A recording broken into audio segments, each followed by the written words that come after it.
Welcome to spider posting. ఈరోజు కార్యక్రమంలో మనం చర్చించబోయే అంశం మహారాష్ట్ర, జార్ఖండ్లో వచ్చిన ఎన్నికల ఫలితాల గురించి. వాస్తవానికి మహారాష్ట్ర ఎన్నికల్లో భారతీయ జనతా పార్టీ అత్యధిక మెజారిటీతో చాలా సీట్లు కైవసం చేసుకుంది. సుమారు 120 స్థానాలకు పైగా, అంటే 140 స్థానాలకు పైగా పోటీ చేస్తే సుమారు 120 స్థానాలు. స్ట్రైక్ రేట్ 85% స్ట్రైక్ రేట్తో ముందంజలో ఉంది. అంటే దీన్ని బట్టి మనం అర్థం చేసుకోవాల్సింది ఏంటి అని అంటే, మహారాష్ట్ర ప్రజలు భారతీయ జనతా పార్టీకి పట్టం కట్టారు. అదేవిధంగా శివసేన షిండే గ్రూప్ వర్గానికి కూడా 51 సీట్లు, 65% స్ట్రైక్ రేటు సాధించడం జరిగింది. అంటే ఓవరాల్గా చాలా సునాయాసంగా మహాయుతి అధికారంలోకి రావడం జరిగింది.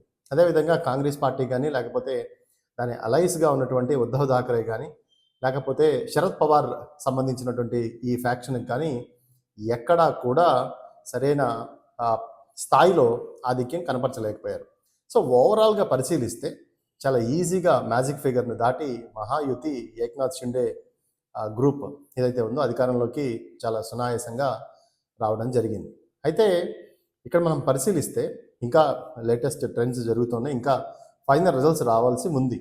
ఏది ఏమైనప్పటికీ కూడా మహాయుతే పూర్తిగా అధికారంలోకి రాబోతుంది అని చెప్పి తెలుస్తూ ఉంది. సో వాస్తవానికి ఏక్నాథ్ షిండే గ్రూప్, అంటే శివసేనకి సంబంధించినటువంటి ఏక్నాథ్ షిండే గతంలో చీఫ్ మినిస్టర్గా ఉన్నారు.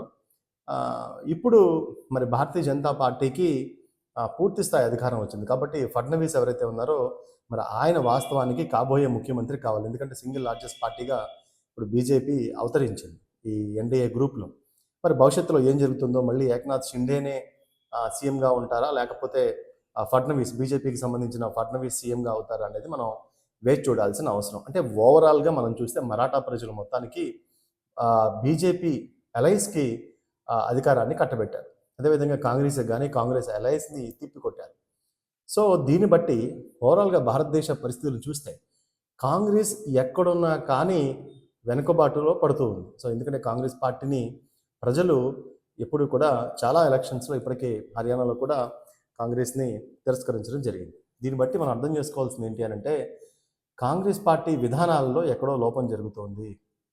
ఈ దేశంలో వాళ్ళు అనుసరిస్తున్న వ్యూహంలో కానీ, లేకపోతే వాళ్ళ సైద్ధాంతిక భావజాలంలో కానీ ఎక్కడో లోపం జరుగుతుందని దీనికి మనకు అర్థమవుతోంది. ఇకపోతే మహారాష్ట్ర ఎలక్షన్స్లో ఇప్పుడు మహాయుతి అధికారంలోకి వచ్చింది. కానీ అసలు మహారాష్ట్ర యొక్క రాజకీయ నేపథ్యం, సామాజిక నేపథ్యాన్ని ఒకసారి మనం తెలుసుకుందాం. వాస్తవానికి 1960 దశకాల్లో మనకి గుజరాత్ నుంచి మహారాష్ట్ర వేరుపడింది. అంతకుముందే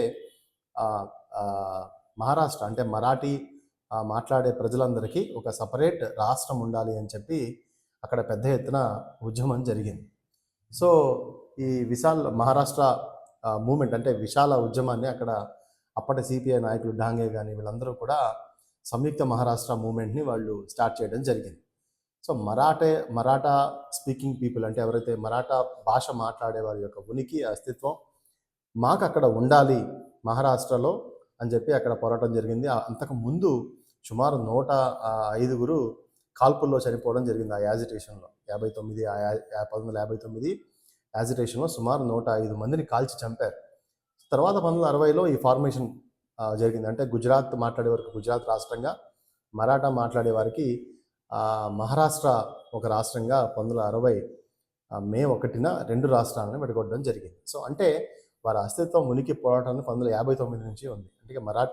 అంటే మరాఠా మాట్లాడే ప్రజల యొక్క అస్తిత్వం, ఉనికి కోసం సుమారు 105 మంది ప్రాణత్యాగాలు చేసిన చరిత్ర ఆ రాష్ట్రానికి ఉంది. కాబట్టి ఆ చరిత్ర నుంచి వచ్చినటువంటి రిజల్ట్స్ అక్కడి నుంచి మనం పరిశీలిస్తే, అంటే ఆ రాజకీయ నేపథ్యం అక్కడి నుంచి మనం పరిశీలిస్తే, మరాఠా ప్రజలు ఎప్పుడూ కూడా వారి ఉనికి, అంటే వారి అస్తిత్వాన్ని ముందు కోరుకుంటారు. అందుకనే 1966లో శివసేన స్టార్ట్ చేసినప్పుడు కూడా హిందుత్వ ఐడియాలజీతో పాటు, అంటే హిందువులందరికీ మా నినాదం హిందువులకి దగ్గరగా ఉంటుంది, హిందువుల రక్షణ కోసం మేము పోట్లాడతామని శివసేన స్టార్ట్ చేయడం జరిగింది 66 దశకాల్లో. సో ఆ హిందుత్వ ఐడియాలజీతో పాటు ఎవరైతే సౌత్ డామినెన్స్, మనకి తమిళనాడు, ఆంధ్రప్రదేశ్, ఈ సౌత్ రీజియన్ నుంచి ముంబై వెళ్ళి అక్కడ రెస్టారెంట్, బ్యాంకింగ్ సెక్టార్లో ఈ సౌత్ పీపుల్ అక్కడ హవా ఉంది, వారిని కూడా మేము ఒప్పుకోము అని చెప్పి మరాఠా పీపుల్ది ఈ మహారాష్ట్ర అని చెప్పి పెద్ద ఎత్తున అక్కడ ఉద్యమాలు కూడా చేశారు. అంటే మహారాష్ట్ర ప్రజల తర్వాత ఎవరైనా అని. ఎందుకంటే ఫైనాన్షియల్ క్యాపిటల్ ముంబై ఉంది కాబట్టి అక్కడ ఇలాంటి ఇండస్ట్రీస్ అన్నీ ఉన్నాయి కాబట్టి అందరూ బతకడం కోసం వెళ్ళేవారు. కానీ ఆ అస్తిత్వాన్ని, ఆ ఉనికిని వ్యతిరేకిస్తూ మా అస్తిత్వం, మా ఉనికి, మా ఉద్యోగాలు అన్నీ పోతున్నాయి. ఇతర సౌత్ పీపుల్ వచ్చి ఇక్కడ ఉద్యోగాలు చేస్తూ ఉన్నారని చెప్పి అప్పటి నుంచే పెద్ద గొడవలు చేయటం మొదటి నుంచి ఉంది. ఈ శివసేన గ్రూప్ మొదట ప్రధానంగా హిందుత్వ ఐడియాలజీతో పాటు ఈ అస్తిత్వవాద ఉద్యమాలు కూడా వారికి ఉన్నాయన్నమాట. సో అలా మనం ఒకసారి పరిశీలించుకుంటూ వస్తే 95 దశకం వరకు కాంగ్రెస్ పార్టీని అక్కడ రూల్ చేసింది.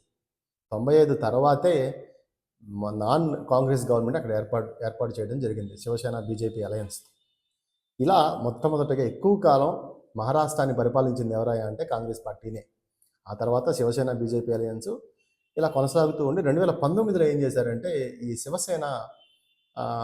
శివసేన బీజేపీ అలయన్స్లో పోటీ చేయడం జరిగింది. పోటీ చేస్తే శివసేన చీఫ్ మినిస్టర్ కావాలని పట్టుబట్టింది. దానికి బీజేపీ ఒప్పుకోలేదు.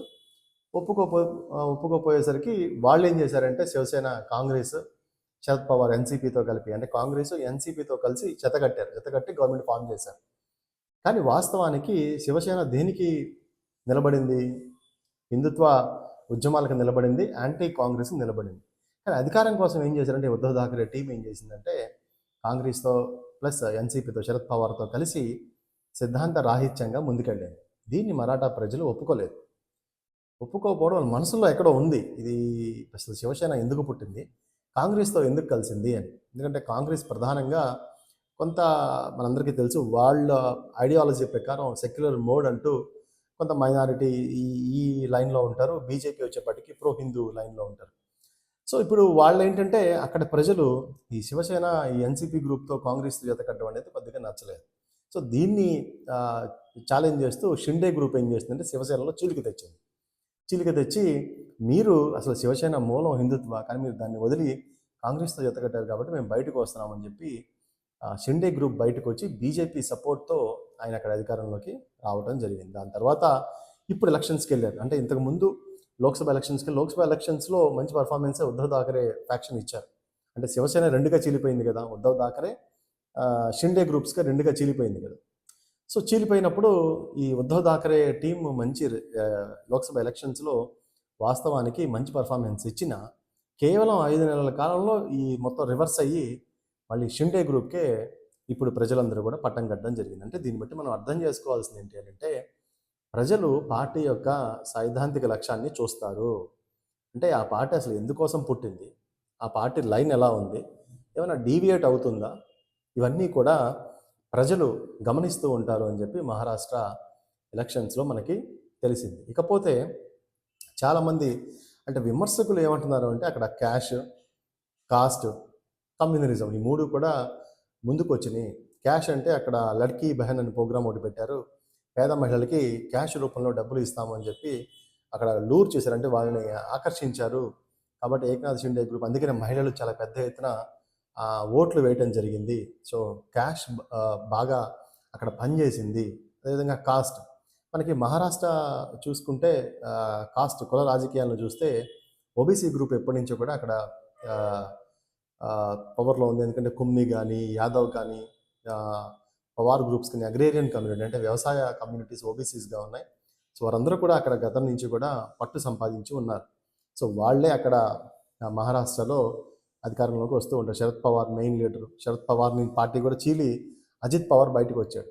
ఇప్పుడు మహాయుతులు ఎవరెవరు ఉన్నారు? శివసేన నుండి చీలిన ఏక్నాథ్ షిండే, బీజేపీ, అలాగే ఎన్సీపీ శరద్ పవార్ గ్రూప్ నుంచి చీలిన అజిత్ పవార్, వీళ్ళందరూ కూడా మహాయుతిలో ఉన్నారు. సో వాటి కాంగ్రెస్, శరద్ పవార్, ఉద్ధవ్ థాకరే ఆ టీంలో ఉన్నారు. మహావికాస్ అఘాడి ఆ టీంలో ఉన్నారు. వీళ్ళు మహాయుతిలో ఉన్నారు. ఇప్పుడు మహాయుతికే పట్టం కట్టారు.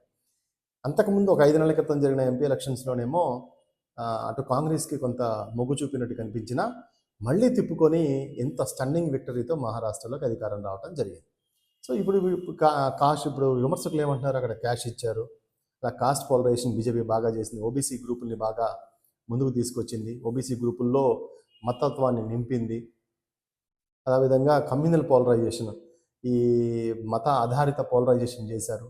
కులం, మతాన్ని బాగా కాస్ట్ని అన్నిటినీ కూడా రంగరించి భారతీయ జనతా పార్టీ అధికారంలోకి వచ్చిందని చెప్తున్నారు. కానీ వాస్తవానికి ఏమి చేసినా సరే అల్టిమేట్గా ఎవరు గెలిచారు ఎవరు ఓడారు అనేదే మనకు ప్రజాక్షేత్రంలో ఆ తీర్పుని నిర్దేశిస్తుంది. సో దీన్ని బట్టి చూస్తే ప్రజలు ఎన్ని చేసినా భారతీయ జనతా పార్టీ వైపే ఉన్నారు అనేది మనకు అర్థమవుతుంది. ఇక మనం జార్ఖండ్ వస్తే జార్ఖండ్ సుమారు అది 2000 సంవత్సరంలో ఏర్పడిన రాష్ట్రం. ప్రధానంగా ట్రైబ్స్ అక్కడ డామినెంట్ కులాలుగా ఉన్నాయి. అంటే ఎందుకని అంటే ప్రధానంగా జార్ఖండ్ బీహార్ నుంచి విడిపోయింది.